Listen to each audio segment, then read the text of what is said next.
யுதிஷ்டிரன் பீஷ்மாச்சாரியரை அடைந்து ஆச்சாரியர் சிறந்த தர்மமாக எதை கருதி இருக்கிறாரோ அந்த தர்மத்தையே தாமும் அறிந்து அனுஷ்டிக்க வேண்டும் என்ற விருப்பத்தினால் தொடுத்த கேள்விகள் அதையே இந்த ஸ்லோகங்கள் தெரிவிக்கின்றன. மகாபாரதம்ங்கிற இதிகாசத்துக்குள்ளே மிகவும் சாரமான பகுதியாக இருக்கக்கூடிய ஸ்ரீ சஹஸ்ரநாம ஸ்தோத்திரம். அந்த சஹஸ்ரநாம ஸ்தோத்திரம் வெளிவருவதற்கு முக்கிய காரணமாக இருந்ததே இந்த கேள்விகள் தான். யுதிஷ்டிரன் பீஷ்மாச்சாரியரை அடைந்து இந்த கேள்விகளை கேட்கவில்லை என்றால் சஹஸ்ரநாம ஸ்தோத்திரமே வெளிவந்திருக்காதே. அப்ப அந்த உயர்ந்த ஸ்தோத்திரம் வெளிவருவதற்கு முக்கியமான காரணமாக இருப்பவை இந்த கேள்விகள். கேள்விகள் கேட்டுத்தான் பதில்கள் பெற வேண்டும். ஒரு ஆச்சாரியரை அடைந்து தத்வித்தி பிரணிபாதேன பரிப்பிரஷ்னேன சேவையா உபதேக்ஷந்தி தேஜானம் ஞானினகா தத்துவதர்ஷினகான்னு கண்ணனும் உபதேசிக்கிறார். சிஷ்யன் ஆச்சாரியனை அடைந்து எனக்கு உபதேசிக்க வேண்டும், எது தத்துவம், எது மேலான பிராப்தியம், அதை அடைவதற்கு யாது வழி என்று கேள்வி கேட்டு விடைய பெற வேண்டும். அப்படித்தான் பூர்வாச்சாரியர்கள் பல விடங்களிலும் தங்களுடைய ஆச்சாரியரை அடைந்து கேட்டு அர்த்தத்தை பெற்றார்கள். அப்படி பெற்றதினாலேயே அது அவர்களோடு போயிட்டா அவர்களுக்கு மட்டும் உபயோகப்பட்டதான்னு பார்த்தால் பின்னால் வரக்கூடிய எத்தனையோ மனுஷர்களுக்கு எத்தனையோ ஜீவராசிகளுக்கு அது பயன்படுகிறது. இன்று வரைக்கும் இல்லை, இனி மேலும் எத்தனை 100 ஆண்டு காலம் 1000 ஆண்டுகள் கடந்தாலும் அத்தனை காலத்துக்கும் இது பயன்படும். ஏன்னா இது இந்த மகாபாரதம் நடைபெற்றதுங்கிறது துவாபர யுகத்திலே, நாம இப்ப இருக்கக்கூடியது கலியுகத்திலே. அப்ப துவாபர யுகத்துல அவன் பெற்ற அர்த்தம் இன்று வரை நமக்கு கிட்டுகிறதுன்னு சொன்னால் அப்ப இந்த கால வேறுபாடு காலம் எவ்வளவு நீடித்தாலும் அத்தனை காலத்துக்கும் இருந்து இந்த கேள்வி பதில்கள் சம்பிரதாய அர்த்தங்கள் நம்மை நன்கு பாதுகாக்கிறது, ரட்சிக்கிறது, வழிகாட்டுகிறது, வழி நடத்துகிறது என்றே பார்க்கிறோம். அப்படிப்பட்ட சஹஸ்ரநாம ஸ்தோத்திரம் இனி மேற்கொண்டு எப்படி பீஷ்மாச்சாரியர் உபதேசிக்கிறார், கேள்விகளை கேட்டாச்சு, அந்த கேள்விகளுக்கு பதில்கள் எப்படி தெரிவிக்கிறார்னு பார்க்கணும். முதல்ல 6 கேள்விகள் என்ன? கிமேகம் தெய்வத்தம் லோகே, சாஸ்திரத்தினாலே உயர்ந்த மேலான தெய்வம், ந தத் சமஷ்ட அபியதிகஷ்ட திருஷ்யதே, ஒத்தாரும் மிக்காரும் இளையாய மாமாயன் என்று சொல்லக்கூடிய அந்த உயர்ந்த பரதெய்வம் பரமாத்மா யார் என்ற முதல் கேள்வி. அடுத்து பராயணம், உயர்ந்த மேலான அடையத்தக்க இடம் எது, யாரை அடைய வேண்டும், என்ன செய்ய வேண்டும் என்று புருஷார்த்தத்தை பத்தின 2 கேள்விகள், உபேயத்தை பத்தி 2 கேள்விகள். அந்த உபேயமாக இருக்கக்கூடிய தத்துவமே உபாயமாகவும் இருக்கின்றன, உபாயமாகவும் இருக்கிறது. நம்முடைய சம்பிரதாயத்துல உபேயமா இருக்கக்கூடிய எம்பெருமானே உபாயமாகவும் இருக்கிறான். அப்ப அவனே சித்தோபாயம், நாம ஏதோ செய்து முயற்சி பண்ணி அவர் அடைய வேண்டும். அவரே சித்தமாக இருப்பதினாலே அந்த சித்தோபாயத்தை பற்றுவதற்கு 2 வழிகள், அதை 2 கேள்விகள்ல கேட்கிறார். லகு சித்தோபாயம், அலகு சித்தோபாயம். லகுவான முறையில அந்த சித்தோபாயத்தை பற்றுதல், சற்று சிரமப்பட்டு அந்த சித்தோபாயத்தை வரித்தல். அதுதான் ஸ்துவந்தகம் கமர்ச்சந்தகா பிராப்னுயிர் மாணவாசுகம்னு 2 கேள்விகளை கேட்டார். ஸ்துவந்தகா வெறும துதித்து அந்த எம்பெருமான மகிழ்வித்து விடலாம். அர்ச்சனை பண்ணி அவருக்கு நிறைய உபச்சாரங்கள் காலையிலிருந்து இரவு வரை அவரோடையே சேர்ந்திருந்து அவர் அனுபவித்து அனுபவித்து தொண்டுகளை புரிந்து அவரை நமக்கு வசப்படுத்து வரித்தது. இப்படி 2 விதத்துல அந்த எம்பெருமானை பற்றலாம், சித்தோபாயமான தத்துவத்தை வரிக்கலாம். அப்ப யாரை குறித்து ஸ்துதிக்க வேண்டும், யாரை குறித்து அர்ச்சனை பண்ணி அவருடைய திருவடிகளை பற்ற வேண்டும் என்ன 2 கேள்விகள். அடுத்து சாத்தியோபாயம், நம் முயற்சியினால அந்த எம்பெருமானுடைய மகிழ்ச்சியை பெறுதல், அதுதான் தர்மம். சாஸ்திரங்கள்ல எத்தனையோ தர்மம் விதிக்கப்பட்டிருக்கிறது. அந்த தர்மங்களை எல்லாம் அறிந்து கோதர்ம சர்வதர்மானோம் பவத பரமோமதக, அத்தனை தர்மங்களுக்குள்ளேயும் பரமமான தர்மம், இதற்கு சமம் மத்தொன்னில்லை, இதற்கு மேம்பட்டது மத்தொன்னில்லை என்கிறா போலே உயர்ந்த மேலான தர்மம் எது என்று அடுத்த கேள்வி. அதுவும் உம்முடைய அபிப்பிராயத்தினாலே நீர் அதை மிகவும் விரும்பி நீரும் அதை கடைபிடிக்கணும். அடுத்தவர்களுக்கு உபதேசித்து விட்டு தான் எதையோ கடைபிடித்தல்ங்கிறது கூடாது. பவதகா பரமோ மதகா, உம்மாலேயே அங்கீகரிக்கப்பட்டு கை கொள்ளப்பட்டிருக்கக்கூடிய மேலான தர்மம் எது என்று கேட்கிறார். கிம் ஜபன் முச்சதே ஜந்துர் ஜன்ம சம்சார பந்தனான். அடுத்து வாச்சிக ஜப ஆலம்பன உபாயம், வாக்காலேயே ஜபம் பண்ணி அந்த எம்பெருமானுடைய நாமத்தை இடைவிடாமல் உச்சரித்து பெருமானை மகிழ்வித்தல். அதைத்தான் ஜபன் முச்சியதே, யாரை குறித்து ஜபம் செய்து ஜந்துகு ஜன்ம சம்சார பந்தனால், பிறவியிலிருந்தும் பிறவி சூழல் சம்சார சாகரத்திலிருந்தும் விடுபட முடியும் என்று இப்படி 6 கேள்விகள். இதற்கு பீஷ்மர் பதில் தெரிவிக்கிறார். ஸ்ரீ பீஷ்ம உவாச்ச ஜகத் பிரபும் தேவதேவம் அனந்தம் புருஷோத்தமம் ஸ்துவன் நாமசஹசிரேன புருஷ சததோத்திதா. இது முதல் விடையாக அவர் சாதிக்கிறார். இது எந்த கேள்விக்கு உண்டான விடை? பொதுவா எந்த கேள்வி வரிசையில இருக்கோ அதே வரிசையில தானே பதிலும் இருக்க வேண்டும்னா, அப்படி அல்ல. இங்க பதில் மாறி இருக்கின்றது. கடைசியாக தொடுக்கப்பட்ட கேள்வி எதுவோ அதற்குத்தான் இப்ப முதல்ல பதில் சொல்றார். ஏன்னா அது இறுதியாக கேள்விப்பட்டிருக்கிறதா, அந்த கேள்வி நெருக்கமா இருக்கு. அவருக்கு முதல்ல சட்டுன்னு விடை சொல்லுவதற்கு அருகே இருக்கக்கூடிய கேள்வி எதுன்னா, எப்பயோ முதல்ல கேட்ட கேள்வியா இறுதியாக கேட்ட கேள்வியா? இப்ப இறுதியாக கேட்ட கேள்விதானே நெருக்கமாக இருக்கிறது. ஆகவே முதல்ல அந்த கேள்வியை தெரிவிக்கிறார். மேலும் உபாயம், அது அறிந்தால் தானே உபேயத்தை அடைய முடியும். உபாயம் என்னன்னு தெரிந்தால்தான் உபேயத்தையே அடைய முடியும். உபாயத்தை செய்துதான் உபேயத்தை அடைய முடியும். உபேயமா நிறைய விஷயங்கள் இருக்கும், அதற்கு உபாயங்கள் நிறைய இருக்கும்.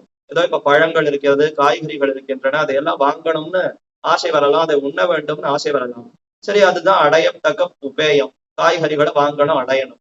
அதை அடையணும்னு சொன்னால் அதற்கு உபாயம் என்ன? கையில செல்வம், காசு, பணம் இருக்க வேண்டும். அந்த காசு பணத்தை செலவழித்தால் தான் அது வரும். அதை கொண்டு போய் ஒருத்தருக்கு கொடுத்து யார் விற்கிறாரோ அவரிடத்திலிருந்து அதை வாங்க வேண்டுமா? அப்ப இந்த உபாயத்தை தெரிந்து கொண்டு அதை அனுஷ்டித்தால் தானே கிடைக்கும். காய்கறி கிடைக்க வேண்டும்ங்கிற ஆசையினாலேயே காய்கறி கட்டி விடுமா? உபாயத்தை செய்தால்தான் காய்கறி கிடைக்கும். அதே போலத்தான் இப்ப உபாயத்தை முதல்ல அறிய வேண்டும். உபேயமா இருக்கக்கூடிய அந்த தத்துவத்தை அடைய வேண்டும்.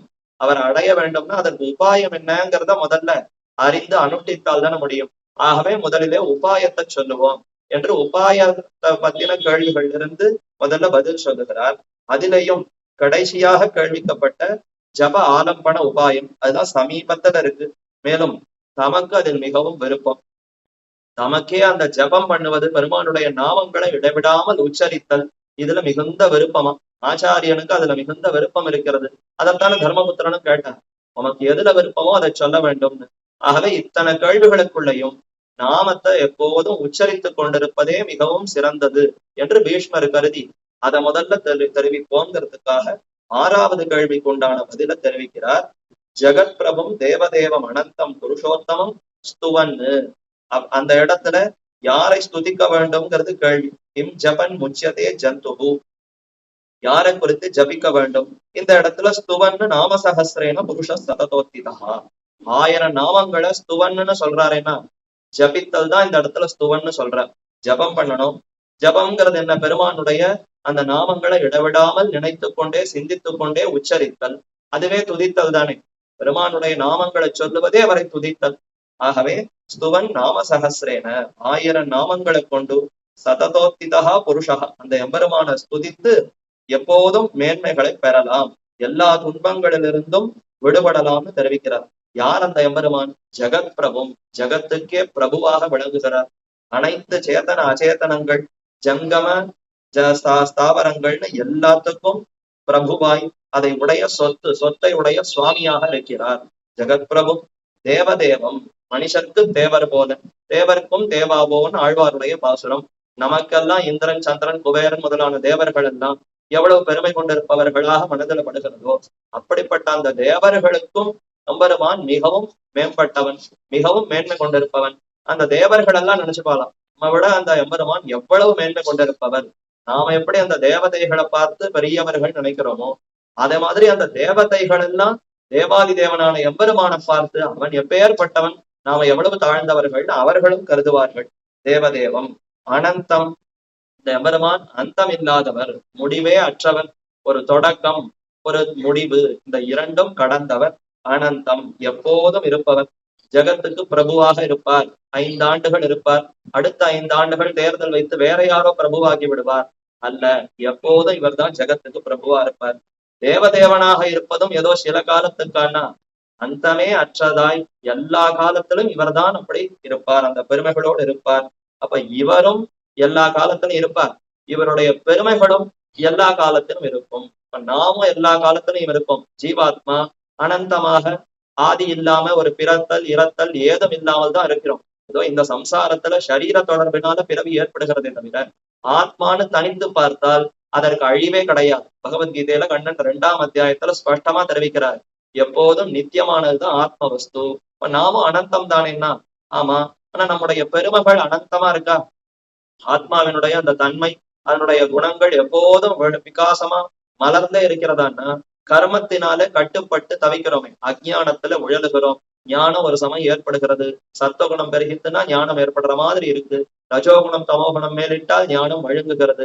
சம்சாரத்தை கடந்து அப்பால் போனால்தான் ஞானம் நன்றாக மலர்ந்திருக்குமே தவிர, ஆத்மாவுக்கு இந்த கர்ம சம்பந்தத்தினாலே அதனுடைய ஞானம் தன்மைகள் இதெல்லாம் மாறுகின்றன. இது போல பெருமானுக்கு மாறுபாடு வருமானா, அவருக்கு எந்த பரிச்சேதங்கள், அவருக்கு மாறுபாடே இருக்காது. விகார ரஹிதன், அவிகாராய சுத்தாய நித்யாய பரமாத்மனே என்று மேலே ஸ்லோகங்களை பார்க்க போகிறோம். முன்றையும் பார்த்தோம். அப்படிப்பட்ட எம்பெருமான் எப்போதும் இந்த தன்மைகளோடு கூடியிருக்கிறான்.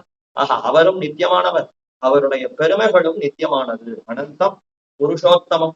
இப்படிப்பட்டவர் யாரு? இதுவரைக்கும் பொதுவாக சொல்லிக் கொண்டு வருகிறார். ஜெகத் பிரபும் தேவதேவம் அனந்தம். இப்படிப்பட்டவர் யாராக இருப்பார்? புருஷோத்தமனாக இருப்பார். ஜீவாத்மாக்களுக்குள்ள யாரேனும் ஒருத்தருக்கு இந்த பெருமைகள் வந்து விடுமா? நிறைய சித்தி அடைந்த புருஷர்கள், சித்தர்கள் உண்டு, ரிஷிகள் உண்டு. அவர்கள் நீண்ட காலம் தபசு பண்ணி அவர்களே ஒரு லோகத்துக்கு அதிபதியாகி விடலாம். அவர்களே தேவர்களுக்கும் தேவனான தன்மையை எழுதிவிடலாம். அவரே நித்தியமாக எப்பொழுதும் இருக்கலாம் என்று யாரானும் ஒரு ஜீவாத்மாவுக்கே இந்த பெருமை வந்துடுமான்னு கேட்டா அப்படியெல்லாம் வராது. புருஷோத்தமனான எம்பெருமானுக்குத்தான் வரும். கண்ணன் புருஷோத்தம வித்யை என்னே பகவத்கீதையில தனியா உபதேசிக்கிறார். அதோஸ்மி லோகே வேதேச்ச பிரதிதா புருஷோத்தமஹா. க்ஷரம் பிரதானம். க்ஷரம் அக்ஷரம்ங்கிற 2 வஸ்துக்களை காட்டிலும் நானே சிறந்தவன் என்று தன்னை எம்பெருமான் தன்னையே வெளிப்படுத்திக் கொள்ளுகிறார். புருஷ உத்தமன். புருஷர்கள்னு சொன்னா ஜீவாத்மாக்கள். அந்த புருஷர்களுக்குள்ளேயே உத்தம புருஷனாய் விளங்குகிறார். முதல்ல அச்சித்து மிகவும் தாழ்ந்தது. 5 விரல்கள் இருக்கா, இதுல கட்ட விரல் ஸ்தானத்துல பெருமானை வைத்துக் கொள்ளலாம். புருஷோத்தமன். அப்ப கீழே இருந்து ஒவ்வொன்னா தள்ளிட்டு வரணும். முதல்ல அச்சித் விலக்ஷணன், அறிவற்ற அச்சேதன பொருளை காட்டிலும் மேம்பட்டவன். சுண்டு வரல அச்சேதன ஸ்தானத்துக்கு வைத்துப்போம். அதற்கு மேல ஜீவாத்மாக்களுக்குள்ளே இந்த உலகத்துல கட்டுப்பட்டு இருக்கக்கூடிய பத்தர்கள், சம்சாரத்துல கட்டுண்டு உண்டிய உடைய உகந்து ஓடுன்னு இருக்கக்கூடிய பத்தர்களை காட்டிலும் மேம்பட்டவன். அடுத்து முக்தி பெற்றவர்கள், இங்கிருந்து சம்சாரத்திலிருந்து விடுபட்டு மேலான வைகுந்தத்தை அடைந்து எம்பெருமான அனுபவித்துக் கொண்டிருக்கக்கூடிய முக்தர்கள், அந்த முக்தர்களை காட்டிலும் மேம்பட்டவன். அடுத்து நித்தியர்கள், அங்கேயே இருக்கக்கூடிய அனந்தன், கருடன், விஸ்வக்சேனன் என இருக்கக்கூடிய பல நித்திய சூரிகள், அவர்களை காட்டிலும் சுவாமியாய் அவர்களுக்கே நியத்தாவாய் நாயகனாக விளங்கக்கூடியவன் புருஷோத்தமனான எம்பெருமான். அததான் புருஷோத்தமம்னு எம்பெருமான் தன்னையே தெரிவித்ததை இங்க ஆச்சாரியர் பீஷ்மரம் தெரிவிக்கிறார். புருஷோத்தமம் ஸ்துவன் நாம சகசிரேன. இந்த புருஷோத்தம சப்தம் இது எம்பெருமானையே தனித்து குறிப்பிடுவதாக கொள்ளணும். ஏன்னா புருஷோத்தமன்கிறது வேற எந்த தேவதையும் குறிக்கவே குறிக்காது. இந்திரன், சந்திரன், ருத்ரன், பிரம்மா யாருக்குமே புருஷோத்தமாங்கிற சப்தம் பொருந்தவே பொருந்தாது. அவர்கள்லாம் புருஷர்களாக இருக்கலாமே தவிர உத்தர புருஷனாய் உத்தம புருஷனாய் விளங்குபவன் எம்பெருமான் ஒருவனே. அப்ப அது அவருக்குன்னு தனிப்பட்ட அடையாளமான திருநாமம். கண்ணன் தனித்து புருஷோத்தமன் தனியை வெளிப்படுத்தியிருக்கிறாரா? பொதுவான சொற்களை ஜெகத் பிரபும் தேவதேவம் அனந்தம்னு சொல்லி இப்படி பொதுவான தன்மைகள் யாரிடத்துல இருக்கும் விசேஷமானு கேட்டால் ஜெகத் பிரபுவாய் தேவதேவனாய் அனந்தனாய் இருப்பவர் புருஷோத்தமனே என்று தெரிவித்தார். அவரை குறித்து என்ன பண்ணணும்? ஸ்துவன்னு நாம சகசிரேன. அந்த எம்பெருமானுக்கு 1000ஆய் உலகழிப்பும் பேராயிரம் கொண்டதோர் பேடுடையன்னு ஆழ்வார் சாதித்தா போலே ஆயிரக்கணக்கான நாமங்கள் உண்டு. நாம சகசிரேன, 1000 நாமங்கள்னு தான் சொல்லப்பட்டிருக்கிறது. அவ்வளவுதானா? 1000 நாமங்கள் தானா என்றால் அல்ல, ஆயிரக்கணக்கான எண்ணிலடங்காத நாமங்கள் எம்பெருமானுக்கு உண்டு. புருஷ சூக்தத்திலே சஹசிர சீருஷா புருஷா சஹசிராட்ச சஹசிரபாத்னு வாக்கியம். 1000 தலைகள் எம்பெருமானுக்கு. சஹசிர சீருஷா புருஷா, 1000 தலைகள்னா ஒரு தலைக்கு 2 கண்களா?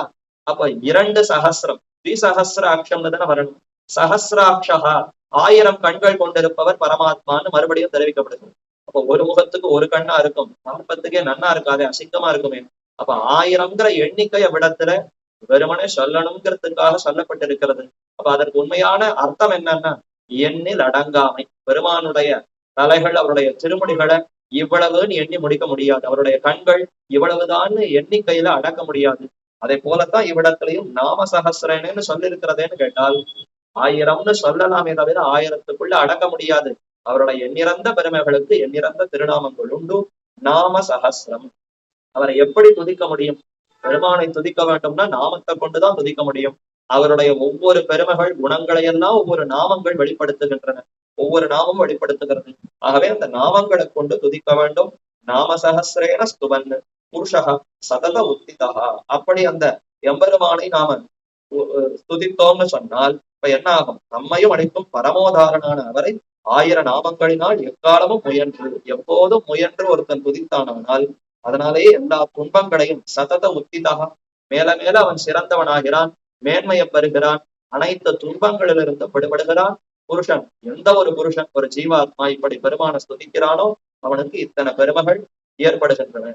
அவனுக்கு எம்பெருமானுடைய குணங்கள் எல்லாம் சாமியாபத்தி அடைகிறான், துன்பங்களிலிருந்து விடுபடுகிறான் என்று இதுல தெரிவிக்கப்படுகிறது. அப்ப இடையீடின்றி தியானம்ங்கிறது அவ்வளவு ரொம்ப சிறந்தது, ஜபம்ங்கிறது அவ்வளவு இனிமையானது. நடுவுல ஏதான தடை வந்தாலும் ரொம்ப வருத்தம் ஏற்படும். இது தடை இல்லாமல் நடைபெற வேண்டுமே, அதுல ஊற்றம், அதுல மிகுந்த இன்பம், ஆனந்தம் அதிகமாகும். ஆகவே அந்த ஜபத்தை இடவிடாமல் எப்போதும் செய்ய வேண்டும்னு முதல்ல அதற்கு பதில் சொன்னார். அப்ப ஜபம், ஜப ஆலம்பன உபாயம். யாரை குறித்து ஜபிக்க வேண்டும்? ஜெகத் பிரபுவாய் தேவதேவனாய் அனந்தனாக இருக்கக்கூடிய புருஷோத்தமனையே எப்போதும் ஜபிக்க வேண்டும். எப்படி ஜபிப்பது? 1000 நாமங்களை கொண்டு ஜபிக்கலாம். அவருடைய திருமேனிய தியானிக்கிறேன், அவருடைய ஜெகத்காரண அவஸ்தையை நினைத்து தியானிக்கிறேன், இதெல்லாம் செய்ய முடியுமான்னு கேட்டால் மனசு அங்க இங்கன்னு அலைவாய்ந்து கொண்டிருக்கக்கூடிய மனசை அப்படி கொண்டு போய் தியானத்துல வைத்துவதுங்கிறது மிகவும் சிரமம். ஆனால் நாமங்களை வாக்கால உச்சரிக்கலாம். நான் வாயில் உண்டே, நமோ நாரணாயன்னு ஓபாதுரைக்கும் உரையுண்டே, ஏத்தும் பொழுதுண்டே, என்னொருவர் தீக்கதைக்கண் செல்லும் திறம் என்று முதலாழ்வார்களுக்குள்ள ஆழ்வார் தெரிவிக்கிறார். எப்படித்தான் இவர்கள்லாம் கெட்ட கதிக்கு போய் தீய காரியங்களை புரிந்து நன்மையே அடையாமல் தாழ்ந்து போகிறார்கள்னு புரியல. நாக்கு வாயிலே இருக்கு, எங்கேயானும் போய் வாங்கி கொண்டு வர வேண்டுமா? தங்களிடத்திலேயே நாக்கு இருக்கு. சரி, பெருமானுக்கு நாமங்களுக்கு குறைச்சலான்னு கேட்டா அவருக்கும் எண்ணிறந்த நாமங்கள் இருக்கிறது. பொழுது இல்லையான்னா 24 மணி நேரம், ஒரு வருஷம் எத்தனை காலமும் இருக்கின்றன. இப்ப காலம் இருக்கு, இத்தனை இருந்தும் இவர்கள் ஸ்துதிக்காததற்கு மனதில்லை. அப்படி மனதோடு ஸ்துதித்தால் இவர்கள் தீக்கதியை நோக்கி போக வேண்டாம், உயர்ந்த மேலான கதியை அடைந்து அந்த எம்பெருமானையை அடையலாம் என்று ஆழ்வாரும் சாதித்தார். அதே போன்ற அர்த்தத்தை தான் பீஷ்மர் இந்த ஸ்லோகத்துல விவரித்தார். அடுத்து சற்று அந்த எம்பெருமான அர்ச்சிக்கக்கூடிய அந்த விஷயத்தை பத்தி தெரிவிக்கிறார். அடுத்த ஸ்லோகம், தமேவ சார்ச்சயன் நித்யம் பக்தியா புருஷம் அவ்யயம் தியாயன்னு ஸ்துவன்னு நமஸ்யம்ச்ச யஜமான தமேவச்சா. சித்தோபாயத்தை பத்தின கேள்வி, அதுல அர்ச்சனை ஸ்தோத்திரம் இந்த ரெண்டும் பரதர்மம். அதாவது 2வது கேள்வி சுவந்தக்கம் கமர்ச்சந்தகான்னு 2 கேள்வி கேட்டாரா? அந்த 2 கேள்வியில முதல்ல இப்போ 2வது கேள்வி, 3வது கேள்வி, மொத்த வரிசையில அது 3வது கேள்வி.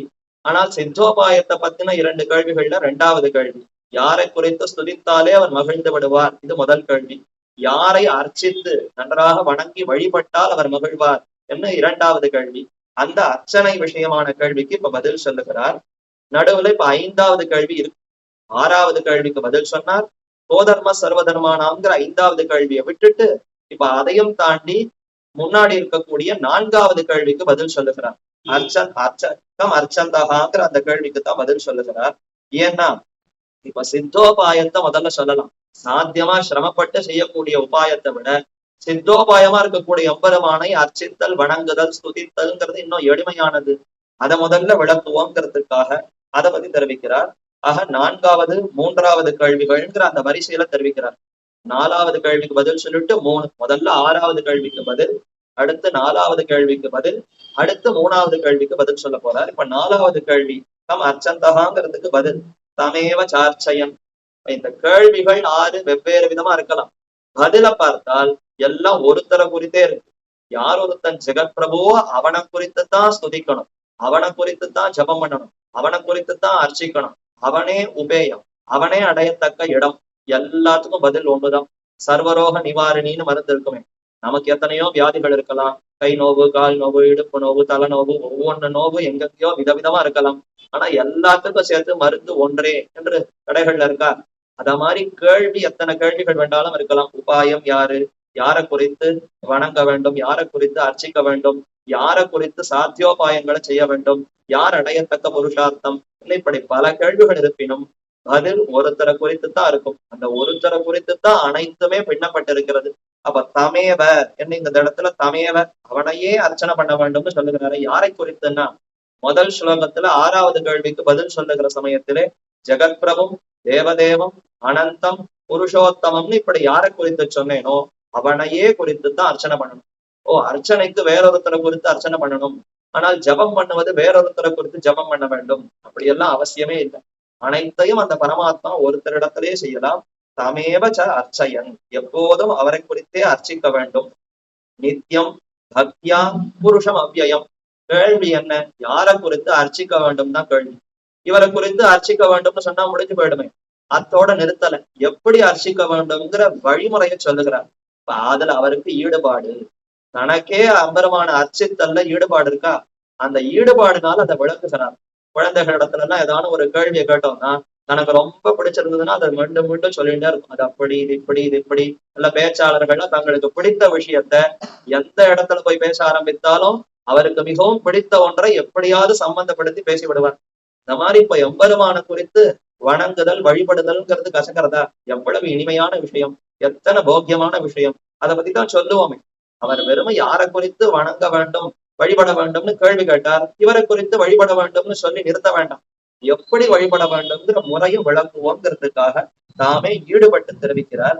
எப்படி வழிபட வேண்டும்? நித்தியம், நித்தியமாக அர்ச்சிக்க வேண்டும். நித்தியம் திருவாராதனம் பண்ணணும்.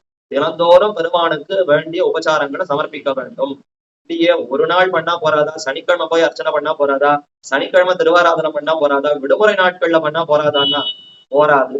அந்த எம்பெருமானுக்கும் நமக்கும் இருக்கக்கூடிய தொடர்பை புரிந்து கொண்டால் அப்ப அவரை விட்டு எப்படி தனித்து இருக்க முடியும்? தினந்தோறும் தினந்தோறும் தான் அவரை பார்த்து வணங்க வேண்டும். தினந்தோறும் தான் அவருக்கு உபச்சாரங்களை சமர்ப்பிக்க வேண்டும். நித்தியம் செய்ய வேண்டும். பக்தியா, பக்தியோடு செய்ய வேண்டும்.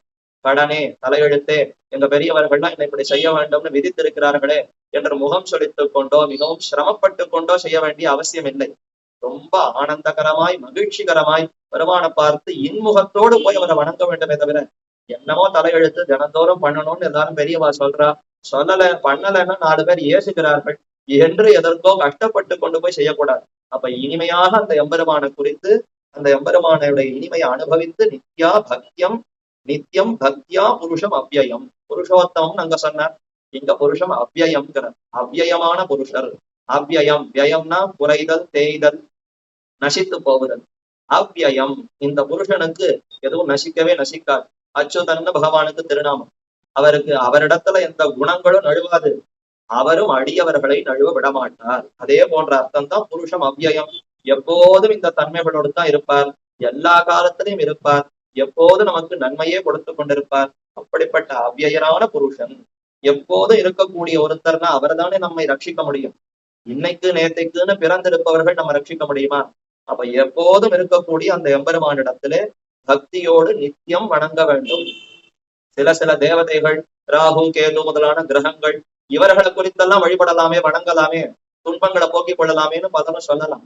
அப்படி அவர்கள் எல்லாம் வணங்கினால் அவர்களே சில காலத்துல இருப்பவர்கள் தான். இன்ன காலத்துக்கு பரிமிதமாய் இவ்வளவு காலம்தான் அந்த பதவியில அவர்களே இருப்பார்கள். அவர்களை போய் கிட்டி அவர்களிடத்திலிருந்து இதை பெற்றுக்கொண்டால் இந்த துன்பமும் போகாது, மேலும் பல கட்டங்கள் மாறி மாறி வந்து கொண்டுதான் இருக்கும். அப்ப அவ்யயமாய் எப்போதும் இருக்கக்கூடிய புருஷனை பற்றினால்தான் சம்சாரத்திலிருந்து விடுபட முடியுமா?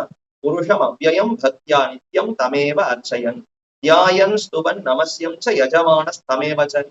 அவரே யஜமானன், அவர்தான் நமக்கு சுவாமி. எப்படி அவருக்கு உபச்சாரம் சமர்ப்பிக்கணும்? திருவாராதனம் பண்ற சமயத்துல அவரை குழந்தையாக பாவிக்கணும்.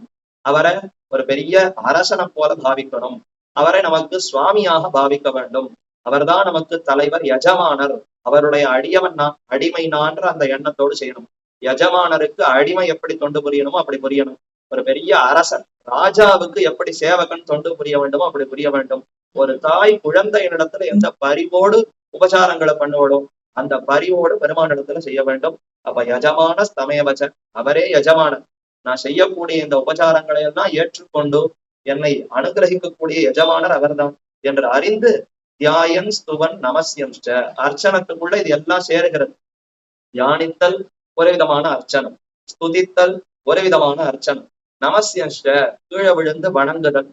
அஷ்டாங்க பிரணாமம்னு சொல்றவன் 8 அங்கங்கள் கீழே விழுற மாதிரி வணந்து சேவிக்க வேண்டும். 8 அங்கங்கள் எங்க தலை படுகிறது, 2 கை 2 கால் 5 தானே படுகிறதுன்னா மீதி 3 உள்ள இருக்கக்கூடியது மனசு, அகங்காரம், ஆத்மா இதெல்லாம் கீழே விழுந்து வணங்கணும். வணங்குற சமயத்துல கர்வத்தோடு அகங்காரத்தோடு நான் ஏன் இவனை வணங்க வேண்டும் என்ற எண்ணத்தோட எல்லாம் வணங்கக்கூடாது. அப்ப உள்ளிந்திரியங்கள் வெளி இந்திரியங்கள் அனைத்தும் கீழே விழுந்து பெருமானை வணங்க வேண்டும். அதுதான் நமசியம்ங்கிறது காயிகமான ஒரு வழிபாடு, காயிக அர்ச்சனம். அடுத்து ஸ்துவன்கிறது வாச்சிக அர்ச்சனம், யாயன்கிறது மானசிக அர்ச்சனம். பெருமானுடைய நாமங்களை சொல்லும் பொழுது மனசு எங்கேயோ சிந்தித்து கொண்டு நாமங்களை சொல்லுதல், அவருக்கு வழிபாடு செய்தல்ங்கிறது கூடாது. அவரை வழிபாடு செய்கிறோம், தூபம் தீபம் சமர்ப்பிக்கிறோம், யாரிடத்துல எத்தையோ பேசிக்கொண்டு அவருக்கு தூபம் சமர்ப்பித்தால் அவர் ஏற்றுக்கொள்ளவே மாட்டார், அவருக்கு சந்தோஷமே இருக்காது. அவரை பார்த்து அவருடைய குணங்களை நினைத்து கொண்டு அவருக்கு உபச்சாரங்களை சமர்ப்பிக்கணும். ஏதோ அலுவலக விஷயங்களை பேசிக்கொண்டோ, உற்றார் உறவினர்கள் சண்டையை பத்தி பேசிக்கொண்டோ இப்படியெல்லாம் பெருமானிடத்துல போய் தொண்டு புரியலாமோ? அப்ப தியானம் அவரை குறித்தே தியானித்து ஈடுபட்டு அர்ச்சனை பண்ண வேண்டும். மனசு அவரிடத்துல ஈடுபடணும். சரி, மனசு அவரிடத்துல செலுத்திட்டேன், வாய் மட்டும் ஏதோ கடமுடான்னு எதையோ பேசி கொண்டிருக்கலாமான்னா அதுவும் அவரை நோக்கித்தான் இருக்கணும். வாக்கும் அவரை குறித்தே ஸ்துதிக்கணும். பெருமானுடைய விஷயங்கள் பெருமைகளை தியானித்து ஸ்துதித்து கொண்டே அவரை வழிபட வேண்டும். நமசியஞ்ச கீழே விழுந்து வணங்குதல், அதை ஒன்ன சொன்னால் மற்றது எல்லாத்தையுமே சேர்த்துக்கலாம். அப்ப அவரை எஜமானராக பாவித்து அவருக்கு வேண்டி அத்தனை உபச்சாரங்களையும் மனசு வாக்கு காயம் முக்கரணங்களாலையும் ஈடுபட்டு இப்படி அர்ச்சிக்க வேண்டும்ங்கிறத சாதிக்கிறார். இதற்கு பல பிரமாணங்களை எல்லாம் எடுத்து எப்படி திருவாராதனை பண்ண வேண்டும் எல்லாம் பட்டர் அற்புதமாக விளக்குறார். அர்க்கியம், பாத்தியம், புஷ்பம், மதுபர்க்கம் முதலிய ஔபச்சாரிகம், சாம்ஸ்பர்சிகம், ஆபியவகாரிகம் என்று சொல்லப்பட்ட அனைத்து எல்லா உபகரணங்களையும் கொண்டு பெருமானுக்கு சமர்ப்பிக்கணுமா. ஆபியவகாரிகம், சாம்ஸ்பர்ஷிகம், ஔபச்சாரிகம், சில உபச்சாரங்கள்னா உபச்சாரங்கள் அவருக்கு ஆலவட்டம் பரிமாறுவது, அதே போல அவருக்கு தீபத்தை ஏற்றி வெளிச்சத்தை சமர்ப்பிப்பது, தூபத்தை சமர்ப்பிப்பது, இதெல்லாம் அப்படியே அவரை சுத்தி வைத்து உபச்சாரங்களை செய்வது. வெயில் காலம்னா நிறைய வெட்டி வேர் குளிர்ந்த அந்த வஸ்துக்களை கொண்டு அலங்காரம் பண்ணுதல். அதே குளிர்காலம்னா அதற்குன்னு கப்பாய் வெல்வெட்டு முதலான துணிகளை கொண்டு அலங்காரம் செய்தல். இதெல்லாம் ஔபச்சாரிகம் உபச்சாரம். அடுத்து சாம்ஸ்பர்ஷிகம்னா அவரையே தொட்டு செய்யக்கூடிய சம்ஸ்பர்ஷம், பெருமானை தொட்டு செய்யக்கூடிய உபச்சாரங்கள். புஷ்பம் சமர்ப்பித்தலோ சந்தனம் சமர்ப்பித்தலோ இதெல்லாம் அவர் திருமேனியிலே படுகிறது. வஸ்திரம் சமர்ப்பித்தல் இதெல்லாம் திருமேனியில பட்டு செய்யக்கூடிய உபச்சாரங்கள். அடுத்து ஆபியவகாரிகம், அவர் அமுது செய்தல், தூபத்தை அவர் நுகருகிறார், அர்க்கியம் பாத்தியங்களை அப்படி கண்டருளுகிறார், நிறைய பிரசாதங்களை கண்டருளுகிறார். இதெல்லாம் இப்படிப்பட்ட உபச்சாரங்கள். இது முதலான அனைத்தையும் அத்தனையும் செய்யணும். எவ்வளவு முடியுமோ அத்தனையும் பெருமானுக்கு சமர்ப்பித்து அர்ச்சனை பண்ண வேண்டும் என்று அந்த வழிமுறையும் ரொம்ப அழகா விளக்கி சொல்லுகிறார். ஏன்னா பெருமானை வணங்குவதுங்கிறது எவ்வளவு இனிமையான விஷயம். ஆகவே அதை சொல்லுவோம் என்பதற்காக அதையும் சேர்த்து இப்ப பதிலாக தெரிவித்தார். இது சற்று சிரமப்பட்டு செய்ய வேண்டியது. சித்தோபாயமான எம்பெருமானத்தான் பத்துகிறோம். ஆனா முக்கரணங்களை கொண்டு ஈடுபட்டு எப்போதும் அவரை வணங்கி கொண்டிருக்க வேண்டும்னா அது நம்மை பொறுத்த வரைக்கும் சிரமம். அந்த பக்தர்கள் பாகவதர்கள் அடியவர்களுக்கு அது ரொம்ப இனிமையான விஷயம், அதனால சிரமமாகவே தெரியாது. ஆனா சம்சாரத்துல கட்டுண்டு இருக்கக்கூடிய நமக்கு இப்படி எல்லாம் இருக்க முடியுமா? எப்போதும் அவரிடத்துல ஈடுபட்டு இருப்பதுங்கிறது முடியுமான்னு சிரமமாகத்தானே பார்க்கிறோம். இப்ப நம்ம பொறுத்த வரைக்கும் சற்று சிரமப்பட்டு செய்ய வேண்டிய சித்தோபாயம். அப்ப அலகு உபாய சாத்திய சித்தோபாயம். இது லகு உபாயம் அல்ல, சற்று கடினமான உபாயம். அலகு உபாயத்தினாலே அந்த சித்தோபாயத்தை வரித்தல்ங்கிற அர்ச்சனை முறைக்கு பதில் சொன்னார். அடுத்து இப்ப 3வது கேள்விக்கு பதில். 6வது கேள்விக்கு பதில் பார்த்துட்டோம், 4வது கேள்விக்கு பதில் பார்த்துட்டோம். இப்ப 3வது கேள்வி, யாரை குறித்து ஸ்துதிக்க வேண்டும்னு கேட்டாரா? இது ரொம்ப லகு உபாயம். சித்தோபாயமான எம்பெருமானை லகுவாக பற்றுதல், எளிமையாக பெருமானை பற்றுதல், ஸ்துதித்து பற்றுதல். அதற்கு பதில் தெரிவிக்கிறார். இந்த லகுபாய சித்தோபாயத்திற்கான விடை அதற்கு அதனுடைய ஸ்லோகம். அநாதி நிதனம் விஷ்ணும் சர்வலோக மகேஸ்வரம் லோகாத்தியக்ஷம் ஸ்துவன் நித்யம் சர்வ துக்காதி கோ பவேத். ஸ்துவன் நித்யம், ஸ்துவன் தக்கம்னு கேள்வி. ஸ்துவன் நித்யம், எப்போதும் இவரை குறித்து ஸ்துதித்தால் அனைத்து துக்கங்களிலிருந்து விடுபடலாம். எல்லா விதத்தாலும் புருஷோத்தமனான எம்பெருமானே ஸ்தோத்திரத்திற்கு தகுந்தவன் என்று மற்ற தேவதைகளை காட்டிலும் இவரைத்தான் ஸ்துதிக்கணும்னு வலியுறுத்தி சொல்லுகிறார். ஸ்துதித்தல்னு சொன்னால் யார வேண்டுமானாலும் ஸ்துதிக்கலாமா? சொன்னால் விரோதம் இது. ஆகிலும் சொல்லுவன் கேள்வினோ என் நாவில் என் கவி யான் ஒருவர்க்கும் கொடுக்கிறேன். தென்னாதனாவென்னும் வண்டமுரல் திருவேங்கடத்து என்னான எண்ணப்பன் எம்பெருமான் உளனாகவே அந்த எம்பெருமானை தவிர மற்றொருத்தரை இந்த நாக்கு ஸ்துதிக்காது. நாக்கு அவரை மட்டும்தான் பாடும். இந்த வாக்கு அவரையே தான் எப்பொழுதும் பேசுமே தவிர நாக்கு மற்றொரு தேவதையை குறித்து பேசாது. நமக்கும் அந்த தேவதைகளுக்கும் சம்பந்தமே இல்லையே. ஆத்மாவுக்கும் பரமாத்மாவுக்கும் தான் ஒழிக்க முடியாத 9 உறவுகள் இருக்கிறது. பிதாச்ச ரக்ஷக சேஷி பர்த்தாக்யோ நமாபதி சுவாமியாதாரோ மகாத்மாச்ச போக்தாச்சாத்தியம் அனுமதிதா என்று ஒழிக்க முடியாத 9 உறவுகள் பரமாத்மாவுக்கும் ஜீவாத்மாவுக்கும் மட்டுமே இருக்கிறது. மற்ற தேவதைகளுக்கும் ஆத்மாவுக்கும் இந்த உறவே கிடையாது. அப்ப வாக்கு யாரை குறித்து ஸ்துதிக்கலாம்? பெருமானை மட்டுமே ஸ்துதிக்க வேண்டும். அதை வலியுறுத்தி சொல்லுவதற்காக மீண்டும் அந்த எம்பெருமானுடைய பெருமைகளை சொல்லுகிறார். பெருமானுடைய பெருமைகள் நாமங்களை சொல்லுவதில் கசக்கிறதா, அதனால எத்தனை தடவை வேண்டுமானாலும் சொல்லலாம். மீண்டும் ஒரு தடவை அந்த பெருமானுடைய நாமங்களை சொல்லி ஸ்துதித்தல்னாலும் இவரைத்தான் ஸ்துதிக்கணும், அர்ச்சிக்கணும்னு சொன்னாலும் இவரைத்தான் அர்ச்சிக்கணும். மற்ற தேவதைகள் வணங்கத்தக்கவர்கள் அல்ல. காணிலும் ஒரு போலார் செவிக்கினாத கீர்த்தியார் பேணினும் வரம் தர மெடுக்கிலாத தேவரை ஆனவன் அடைந்து வாழும் அதர்கள் எம் ஆதிபால் பேணினும் பிறப்பினும் பிறப்பு அறுக்ககித்திரே. எம் பெருமானை பெருமை பேணினால் போறோம். நமக்கே தொண்டன் அடியவன் நமகான்னு ஒரு வார்த்தை சொன்னாலே மகிழ்ந்து நமக்கு சம்சாரத்திலிருந்து முக்தியே கொடுக்கிறான். ஆனா மற்ற தேவதைகளை எத்தனை தான் ஸ்துதித்தாலும் வணங்கினாலும் சிரமப்பட்டாலும் ரொம்ப அல்பமான பலன்களை கொடுக்கும். நிறைய நமக்கு சிரமங்களைத்தான் கொடுக்குமே தவிர ஒன்னும் அவர்களிடத்துல பெருமையும் இல்லை. ஸ்துதிப்பதற்கு அவர்களிடத்துல விஷயமே இல்லையே. அவர்களிடத்துல பெருமை இருந்தால் தானே ஸ்துதிக்க முடியும். பெருமையே கிடையாது. அத்தனை பெருமைகளும் இவருக்குத்தான் உண்டு. இவராலத்தான் அவர்களுக்கே பெருமை என்று சொல்ல வேண்டும்ங்கிறதுக்காக அதை நன்றாக இதுல தெரிவிக்கிறார். பல ஜென்மங்களுக்கு பின்னாடி ஞானவானாகி கண்ணன் கீதையில சொல்லும் பொழுது என்னையே குறித்து ஒருத்தன் வருகிறான், என்னையே குறித்து ஒருத்தன் தெரிந்து கொண்டு அனுபவிக்கிறான்னா அது ஏதோ இந்த ஜென்மத்துல அவனுக்கு சட்டென்று கிடைக்காது. ஜென்மாந்திர சஹசிரேஷு நராணாம் ஹீன பாபானாம் கிருஷ்ணே பக்தி பிரஜாயதே என்று எத்தனையோ பல ஜென்மங்கள் கடந்து பாபங்கள் எல்லாம் தொலைந்த பிற்பாடுதான் கிருஷ்ண பக்திங்கிறது ஏற்படுமா. அவ்வளவு சிரமப்பட்டு அந்த எம்பெருமானிடத்துல பக்தி ஏற்படுகிறதுன்னா அந்த பிறவியை விட்டுடலாமா? இந்த பிறவியிலும் வேற ஏதோ தேவதைகளை குறித்து நாம ஸ்துதிக்காமல் பெருமானையே குறித்து ஸ்துதிக்க வேண்டும்ங்கிறத வலியுறுத்தி சொல்லுகிறார். அனாதி நிதனம், ஆதி அந்தம் இல்லாதவர். அங்க அனந்தம்னு முடிவற்றவர்னு சொன்னார். இங்க இன்னும் விளக்கமா ஆதியும் இல்லை, இவருக்கு முடிவில்லைன்னு சொன்னால் இந்த நியாய மதத்துலதான் ஒண்ணு சொல்லுவா, அனாதிகி சாந்தா. சில வஸ்துக்களுக்கெல்லாம் ஆதி கிடையாது, ஆனா அந்தம் உண்டு. சில வஸ்துக்களுக்கு ஆதி உண்டு, அந்தம் இல்லை. பிராகபாவகா பிரத்வம்சாபாவகான்னு எல்லாம் சொல்லுவா. ரொம்ப அதை மட்டும் சுருக்கமா சொல்றேன். ஒரு பானை இருக்கு, அந்த பானையை இப்ப உண்டு பண்றோம். ஒரு குயவன் பானையை உண்டு பண்ணுகிறான்னா இப்ப அந்த பானையை உண்டு பண்ணாச்சு, பானை தயாராகி விட்டது. இந்த பானை இதற்கு முன்பு இல்லாமை, அபாவகன்னா இதனுடைய இன்மை. பானையினுடைய இன்மைங்கிறது இதற்கு முன்னாடி ரொம்ப காலமா இல்லாமையே இருந்தது. இந்த பானையை செய்வதற்கு முன்பு இதனுடைய அபாவம்ங்கிறது எத்தனையோ காலமா இருந்து கொண்டுதானே இருந்தது. எப்போ அது முடிந்தது? இந்த பானை தயாரான பிற்பாடு அந்த அபாவம்ங்கிறது முடிந்து போயிடும். தர்க்க மதத்துல சொல்றேன், நம்ம மதத்துல அதெல்லாம் ஒத்துக்கிறதே இல்லை. வெறும் ஒரு உதாரணத்துக்கு சொல்றேன். அப்ப அந்த பானை உண்டான பிற்பாடு அதனுடைய பிராகபாவம், அதற்கு முன்பு இல்லாமை, அந்த குடம் இன்மைங்கிறது அத்தோடு முடிந்து விட்டது. அப்போ இதற்கு ஆதி கிடையாது. இது என்று தொடங்கித்து தொடக்கம் கிடையாது, ஆனால் முடிவு கொண்டு. சரி, இப்ப அந்த பானையை போட்டு உடைப்போம். உண்டான பானையை மறுபடியும் போட்டு உடைச்சுட்டா இப்ப இந்த உடைத்தல் இதனுடைய பிரத்வம்சாபாவகான்னு பேரு. பானையை போட்டு உடைச்சாச்சு. இப்ப இந்த உடைந்த பானை இன்மைன்னு மறுபடியும் வருதா?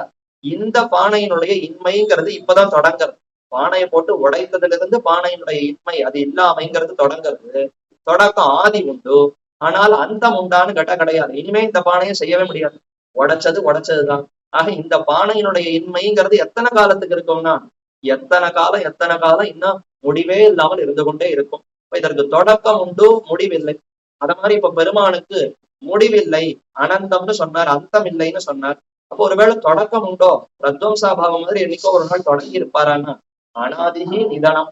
அவருக்கு ஆதியும் கிடையாது, அனாதி நிதனம் விஷ்ணும். ஆதியம் இல்லை, அந்தம் இல்லை. நிதனம்னா அந்தம் இல்லை, அனாதி நிதனம் விஷ்ணும். அப்படிப்பட்டவர் யாரு?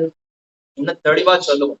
புருஷோத்தமம்னு சொன்னால் கூட சற்று ஏதேனும் கலக்கம் ஏற்படலாம், யாரு என்னன்னு தெளிவில்லாம இருக்கலாம். அங்க புருஷம் அவ்யயம்னு 2வது ஸ்லோகத்துல சொன்னார். தெளிவா தனித்து இவருக்கே உண்டான ஒரு திருநாமத்தை சொல்லிடணும் என்பதற்காக விஷ்ணுன்னு இந்த இடத்துல சாதிக்கிறார். நாராயணாய வித்மகே வாசுதேவாய தீமகி தன்னோ விஷ்ணு பிரச்சோதயாத்னு காயத்ரி நாமம், அதுல 3 நாமங்கள் பெருமானுடைய நாமங்கள் பேசப்பட்டிருக்கின்றன. நாராயணன், வாசுதேவன், விஷ்ணு. அதுல 3வது நாமமாக இருக்கக்கூடிய விஷ்ணுங்கிற நாமத்தை தான் இவ்விடத்துல சொல்லுகிறார். விஷ்ணுங்கிற திருநாமம் எவ்வளவு உயர்ந்தது. விஷ்ணம் விஷ்ணுர் வஷட்காரஹா என்ற சகஸ்ரநாமத்துல 2வது நாமமாக விஷ்ணுங்கிற நாமம் படிக்கப்படுகிறது. அவ்விடத்துல இதற்கு உண்டான சிறந்த அர்த்தம், மேலான அர்த்தத்தை எப்படி பட்டர் விளக்குகிறார்னு பார்க்கலாம். இவ்விடத்துல விஷ்ணுன்னா எங்கும் நிறைந்திருப்பவர், எல்லா பொருள்களையும் நீக்கவர நிறைந்திருப்பவர் என்று அர்த்தம். வியாபித்தல், அதுதான் விஷ்ணுன்ற அந்த சொல்லுக்கு முக்கியமான பொருள். அனாதி நிதனம் விஷ்ணு, சர்வலோக மகேஸ்வரம், ஆதியமற்றவர் அந்தமும் அற்றவர். இங்க ஒரு இடத்துல இருப்பாரான்னு கேட்டா விஷ்ணுவாக இருப்பார், எல்லா இடத்துலயும் இருப்பார். இவருக்கு ஆதி இல்லை, அந்தம் இல்லை. நம்ம கோவில்கள் எல்லாம் கோவில் கட்டின பிற்பாடு பெருமானை எழுந்தருளை பண்ணுகிறோம். இப்ப இன்னைக்கு வந்தவர் தானே, நேற்று இல்லாதவர் தானேன்னு சந்தேகம் வருவேன். அப்படி அல்ல, எல்லா காலத்திலும் எல்லா இடத்திலும் எப்பொழுதும் நிறைந்திருக்கிறார். கண்ணுக்கு வெளிப்படல, கண்ணுக்கு தோற்றம் இல்லைங்கிறதுனால இல்லைன்னு ஆகிவிடாது. என் கண்ணுக்கு புலப்படவில்லைங்கிறதுக்காக பெருமான் இல்லைன்னு சொல்லிவிட முடியுமா? அப்ப அர்ச்சையாக அவர் இன்று என் கண்ணுக்கு புலப்படுகிறார். நேற்றைய தினம் அந்த கண்ணுக்கு அந்த தோற்றம் புலப்படவில்லை, அவ்வளவுதான் கொள்ள முடியுமே தவிர அவர் இல்லைன்னு சொல்லவே முடியாது. எப்போதும் இருப்பவர் விஷ்ணு, சர்வலோக மகேஸ்வரம், அனைத்து உலகங்களுக்கும் மகேஷனாய் ஈசனாய் நியந்தாவாக இருக்கிறார். ஈஷுங்கிற அந்த தாத்துவுக்கு நியமனம், அனைவரையும் நியமித்தல்ங்கிறது பொருள். லோக மகேஸ்வரம், உலகங்களை எல்லாம் நியமிக்கிறார், மகேஸ்வரனாக இருக்கிறார். உலகத்தை நியமித்தல் பலருக்கும் உண்டு. இந்திரன் தன்னுடைய லோகத்துக்கு நியந்தா, சந்திரன் தன்னுடைய லோகத்துக்கு நியந்தா, பிரம்மா அவருடைய லோகத்துக்கு நியந்தா. ஒவ்வொருத்தரும் அந்தந்த லோகத்தை நியமிப்பவர் தானே. அது மாதிரி இவரும் ஏதோ ஒரு லோகத்தை நியமிப்பாரான்னு கேட்டால் சர்வலோக மகேஸ்வரம், ஒன்று மிச்சமில்லாமல் அனைத்து உலகங்களையும் நியமிக்கக்கூடிய நியந்தாவாக விளங்குகிறார். அனாதி நிதனம் விஷ்ணு, சர்வலோக மகேஸ்வரம், லோக அத்தியக்ஷம், ஸ்துவன் நித்யம், சர்வ துக்காதிகோ பவே. இப்படிப்பட்ட உலகத்துக்கெல்லாம் பிரத்யக்ஷமாக பார்ப்பவரும், லோக அத்தியக்ஷம், அனைத்தையும் கண்ணால எப்போதும் பார்த்து கொண்டிருப்பவரும். நமக்கெல்லாம் இப்போ முதலமைச்சர், முதல் மந்திரி, பிரதான மந்திரின்னு பலரும் இருக்கலாம். எப்போதும் நம்ம பார்த்துட்டே இருப்பாராங்க. பிரஜைகளை 24 மணி நேரமும் கண் கொண்டு ஒவ்வொரு பிரஜையும் என்ன பண்ணுகிறாருன்னு பார்த்து கொண்டிருக்க முடியுமான்னு கேட்டா அதெல்லாம் முடியாது. அவர் வேணா அதிபதியா இருக்கலாம், நியந்தாவா இருக்கலாமே தவிர, ஏன் ஒரு பஞ்சாயத்து ஒரு வட்டத்துக்கு இருக்கக்கூடிய அதிபதி கூட தனக்கு கீழே இருக்கக்கூடிய அத்தனை பேரும் என்ன செய்கிறார்கள்னு எப்போதும் பார்க்க முடியுமான்னா முடியாது. அப்ப எல்லா காலத்திலும் எப்போதும் நாம என்ன செய்கிறோம்ங்கிறத பிரத்யக்ஷமா பார்க்கிறார். இது ஏதோ கருவி வைத்து உபகரணம் வைத்து, இப்பெல்லாம் தொலை கருவி, தொலை சாதன கருவி, இதையெல்லாம் வைத்து எத்தனையோ அது கிரகிக்கிறார்கள், என்னென்னமோ கண்டுபிடிக்கிறார்கள், பார்க்கிறார்கள்னு சொல்லுகிறோமே. அப்படியெல்லாம் பெருமானுக்கு வேண்டாம். அவர் தன்னுடைய இயற்கையினாலேயே அனைத்தையும் எப்போதும் பார்க்கிறார். அனைத்தையும் லோகாத்தியக்ஷம், உலகத்தில் இருக்கக்கூடிய ஒவ்வொரு வஸ்துவும், ஒவ்வொரு தத்துவமும், சேத்தனமோ அச்சேத்தனமோ ஒவ்வொன்றும் என்ன எப்படி என்ன செய்து கொண்டிருக்கிறதுன்னு அனைத்தும் தெரியும். உள்ளுவார் உள்ளிட்டெல்லாம் உள்ளிருந்து அருதி என்னும், ஏன்னா அவர் உள்ளியே இருக்காரு. விஷ்ணுவாக எல்லா இடத்திலும் நீக்கமர நிறைந்திருப்பதினாலே அனைத்தையும் எப்போதும் அறிந்திருப்பவர். லோகாத்தியக்ஷம் ஸ்துவன் நித்தியம், இப்படிப்பட்டவரை தானே ஸ்துதிக்கணும். யார் ஒருத்தர் எப்போதும் நம்மை கண்காணிக்கிறாரோ, எதற்கு கண்காணிக்கிறார்? குற்றத்தை பார்த்து தண்டனை கொடுப்பதற்காக கண்காணிக்கலை. இவன் நல்லது செய்கிறானா, நன்மையை செய்கிறானா, அந்த நன்மையினால இவனை மேல மேல மேம்படுத்தலாம்ங்கிறதுக்காக பார்க்கிறார். உலகத்தவர்கள் நம்ம கண்காணிக்கிறார்கள்னா குற்ற உணர்வோட கண்காணிப்பா. அவர்களுக்கு ஏதோ சந்தேகம், இவன் என்ன செய்கிறான் ஏது செய்கிறான்னு பார்க்கணும் அப்படிங்கிறதுக்காக இவர்கள் கண்காணிக்கலாம். அத மாதிரிதான் இந்த எம்பெருமான நம்மை கண்காணிக்கிறாரோ, நமக்கு ஏதோ தண்டனை கொடுக்கணும்னு காத்துட்டு இருக்காரான்னா, தண்டனை கொடுக்கறதுக்கு அவர் காத்துட்டு இருக்கார். நம்ம எப்படி நல்வழிப்படுத்தலாம், இவருக்கு எப்படி நல்லதை கொடுக்கலான்னு காத்துட்டு இருக்கார். ஆக அப்பேற்பட்ட எம்பெருமானத்தான ஸ்துதிக்க வேண்டும். யார் ஒருத்தன் உலகத்துக்கே மகேஷனாக விளங்கவனத்தான ஸ்துதிக்க வேண்டும். யார் ஒருத்தர் விஷ்ணுவாக இருக்கிறாரோ அவரைத்தான ஸ்துதிக்க வேண்டும். அனாதி நிதனமாக இருப்பவரை தானே ஸ்துதிக்க வேண்டும். அப்ப ஸ்துதித்தலுக்கு இத்தனையும் தேவை. மற்ற தேவதைகளுக்கு இதெல்லாம் உண்டா? கிடையாது. ஆக ஸ்துவன்னு நித்தியம், அங்கேயே நித்தியம் அர்ச்சனை பண்ணணும்னு. அந்த எம்பெருமான அர்ச்சிக்கணும்னா அர்ச்சையம் நித்தியம். எல்லாம் இது நித்தியம். ஏதோ ஒரு நாள் செஞ்சா போறோம், மாசத்துக்கு ஒரு நாள் போனா போறோம், வருஷத்துக்கு ஒரு நாள் செய்தால் போறோம் என்பதே கிடையாது. சனாதனமான சம்பிரதாயத்திலே எப்போதும் தான் செய்து கொண்டிருக்க வேண்டும். அப்ப எப்போதும் அந்த எம்பெருமான ஸ்துதிக்கலாம். சர்வ துக்காதிகோ பவே, அனைத்து துக்கங்களிலிருந்து விடுபடலாம். இந்த துக்கத்துக்கு இதை செய்யணும் சுவாமி, இன்னொரு துக்கத்துக்கு இது சரிபடாது கிடையாதுங்கிற. என்ன துக்கமோ எல்லா துக்கத்துக்கும், நம்முடைய உறவுக்காரர்கள் நம்மை படுத்துகிற அந்த துன்பத்துக்கும் இதை போக்கிக்கலாம். இல்ல மேலான சம்சாரமே படுத்துகிறது, அதுல இருந்தும் போகலாம். எந்த துன்பமாக இருந்தாலும் எம்பெருமான ஸ்துதித்து பெருமானுடைய அருளை பெற்றால், அன்பை பெற்றால் எந்த துன்பம் தான் போகாது. தீவினைக்கு அருநஞ்சினை நம்மாழ்வார் சாதிக்கிறார். நல்வினைக்கு இன்னமுதத்தினை. நம்பெருமான சரணாகதி பண்ணா அத்தனை போக்கியமா அனுபவத்தை கொடுக்கிறாராம். நல்வினைக்கு இன்னமுதம், தீவினைக்கு அருநஞ்சு. நம்முடைய பாபங்களுக்கெல்லாம் ரொம்ப கொடிதான நஞ்சாக இருக்கிறார். ஒரே விஷயமே நஞ்சாக இருக்க முடியுமா, இன்பமாக இருக்க முடியுமா? மாத்திரை இருக்கு, கசப்பா தான் இருக்கும். எண்ணெய் இனிமையா இருக்கு, எண்ணெய் இனிமையா இருக்குன்னு அந்த மருந்தை சாப்பிட முடியுமோ? சக்கரை பொங்கல் இனிமையா இருக்கு, ஆனா அது மருந்தாக இருந்து வேலை செய்யுமான்னு சொன்னா செய்யாது. ஆனால் எம்பெருமான் ஆறா அமுதமாக தவிட்டாத அமுதமாக இனிமையாகவும் இருக்கிறார், கொடிய நஞ்சு போலவும் இருக்கிறார். யாருக்குன்னா நமக்கு இல்ல, அடியவர்களுக்கு இன்பத்தை கொடுக்கக்கூடிய இனிமையான அமுதமாக இருக்கிறார். அதே பாபங்களுக்கு நஞ்சு போல சுட்டரித்து அத்தனையும் போக்குகிறார். ஆக அப்படிப்பட்ட சர்வதுக்காதி போகவேட்டு இருக்கக்கூடிய எம்பெருமானுடைய நாமங்களை ஸ்துதிக்க வேண்டும்னு சாதித்தது இந்த ஸ்லோகம். இன்னும் மேற்கொண்டு இருக்கக்கூடிய ஸ்லோகங்கள் மீதி இருக்கக்கூடிய கேள்விகள். 5வது கேள்வி, அவர் 2வது கேள்வி, முதல் கேள்வி, இந்த 3 கேள்விகளுக்கு பதிலை பீஷ்மர் எப்படி தெரிவிக்கிறார்ங்கிறத மேற்கொண்டு அனுபவிக்கலாம்னு கூறி அமைகிறேன். கிரந்தாரண்ய நிவாசாய பலராமானுஜாய ருக்மிணி பிராணநாதாய ஆத்மசூத்தாய மங்களம். ஆழ்வார் திருவடிகளே சரணம், எம்பெருமானார் திருவடிகளே சரணம், ஜீயர் திருவடிகளே சரணம்.